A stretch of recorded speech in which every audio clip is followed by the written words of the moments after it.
আজকে একটু অন্যরকম টিফিন করব, তাই দোকান থেকে নিয়ে এসেছি একটা পাউরুটি, আর এদিকে নিয়ে এসেছি এখানে 200 গ্রাম মতন চিকেন আছে। আর পাউরুটাকে ডিম দিয়ে ভাজবো, ডিম টোস্ট করব। আর চিকেনটাকে একটু হালকা একটু মানে স্যুপের মতন করব, কিন্তু তাতে একটু মশলাও যাবে, যাতে একটু খেতে যাতে টেস্টে এরকম ব্যাপারটা একটু করব। তার জন্য আমি একটু পেঁয়াজ রসুন কেটে নিয়েছি চিকেনটা করব বলে।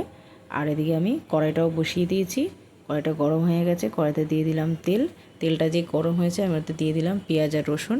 আর এটাকে খুব কড়া করে ভাজবো না, একটু হালকা করেই ভাজবো, তাই আমি একসঙ্গেই দুটো দিয়ে দিয়েছি পেঁয়াজ আর রসুন। এবার আমি পেঁয়াজ রসুনটাকে একটু হালকা করে একটু ভেজে নেব। খুব যেহেতু কড়া করে ভাজবো না, তাই এটাকে একটু হালকা করেই ভেজে নেব। এই যে দেখুন, একদম একটু হালকা মতনই মানে হালকা একটু ব্রাউন ব্রাউন হবে সেরকমই ভাজবো, ব্যাস, বেশি আমি কড়া করে ভাজবো না। তাই একটু টমেটো দিলাম, একটু খেতে ভালো লাগবে, তাই টমেটোটা দিয়ে একটু ভালো করে আবার একটুখানি কষিয়ে নিচ্ছি। জিনিসটাকে ভালো করে ভাজা দেখলাম যখন একটু টমেটোটা ভালো রকম ভাজা হয়ে গেছে, তাতে দিয়ে দিলাম হলুদ, নুন সব দিয়ে দিলাম। এবার আমি আবার এটাকে একটু ভালো করে মিশিয়ে নেব। যেহেতু চিকেনটা দিয়ে বেশি কষবো না, তাই এটাকে এই জন্য এটাকে একটু ভালো করে একটু মানে কষিয়ে নিচ্ছি।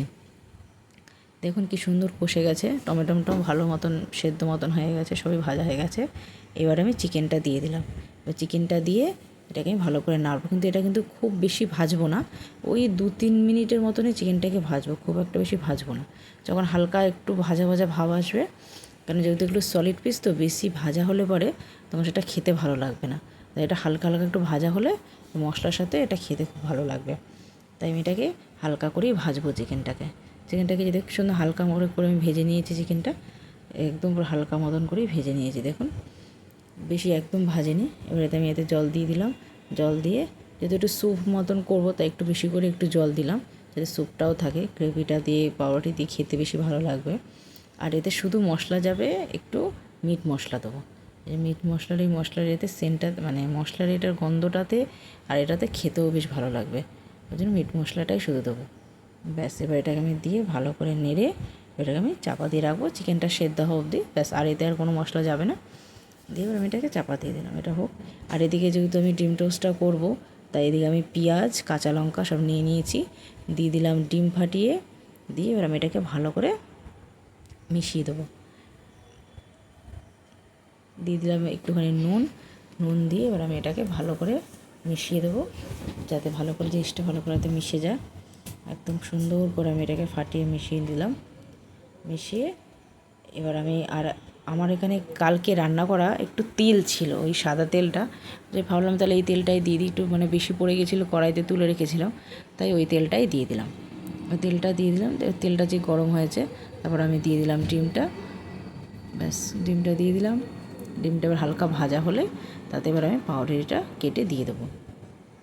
এবার আমি এটাকে একটু হালকা করে একটু ভেজে নিয়ে একটু চারিদিকে ফ্রাইং প্যানে চারিদিকে একটু ছড়িয়ে দিলাম, যাতে এটা ভালো করে যাতে পুরো যাতে ফ্রাইং প্যানটার মধ্যে যাতে পুরো ছড়িয়ে যায়।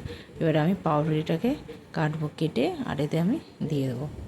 পাউরুটিটাকে সুন্দর করে মাঝখান থেকে দুটো পিস করে কেটে নিলাম, নিয়ে এবার আমি এটাকে দিয়ে দিলাম। দেখুন কি সুন্দর উল্টে দিয়েছি, দিয়ে আর এদিকে দেখি আমার চিকেনটা কত দূর হলো। চিকেনটা দেখি, ব্যাস, চিকেনটাও মোটামুটি আমার হয়ে এসছে সেদ্ধ। যেহেতু আমি একটু স্যুপ করবো, তাই একটু ঝোলও রাখবো। ব্যাস, হয়ে গেছে মোটামুটি আমার চিকেনটা। একটুখানি জালটা বাড়িয়ে দিলাম, দেখলাম এটা সেদ্ধ হয়ে গেছে, কিন্তু ঝোলটা আর একটু টানাবো যাতে একটুখানি গাঢ় ভাবটা আসে, তার জন্য আর একটুখানি ফুটলেই হয়ে যাবে। এদিকে আমার ডিম টোস্ট রেডি। দেখুন এই যে আমার উল্টে দিয়েছি, কী সুন্দর আমার ডিম টোস্ট রেডি হয়ে গেছে, পুরো একদম আমার ডিম টোস্ট রেডি হয়ে গেছে। ব্যাস, এটা ডিম টোস্ট আমার রেডি। এবার দেখি আমার চিকেনটা কত দূর হলো। এই যে দেখুন বন্ধুরা, কী সুন্দর এই চিকেনটা এরকমভাবে হালকা ভেজে রান্না করলে এত সুন্দর খেতে লাগে, খুবই ভাল লাগে। গরম গরম ভাত দিয়েও খেতেও খারাপ লাগে না, আর এদিকে রুটি পাউডার সব কিছুর সঙ্গে খাওয়া যায়। আর এদিকে আমার এই যে টিফিন রেডি। তাহলে পরে বন্ধুরা বলবেন আমার টিফিনটা কীরকম লাগলো, আপনারা অবশ্যই আমাকে কমেন্ট করে জানাবেন কেমন লাগলো।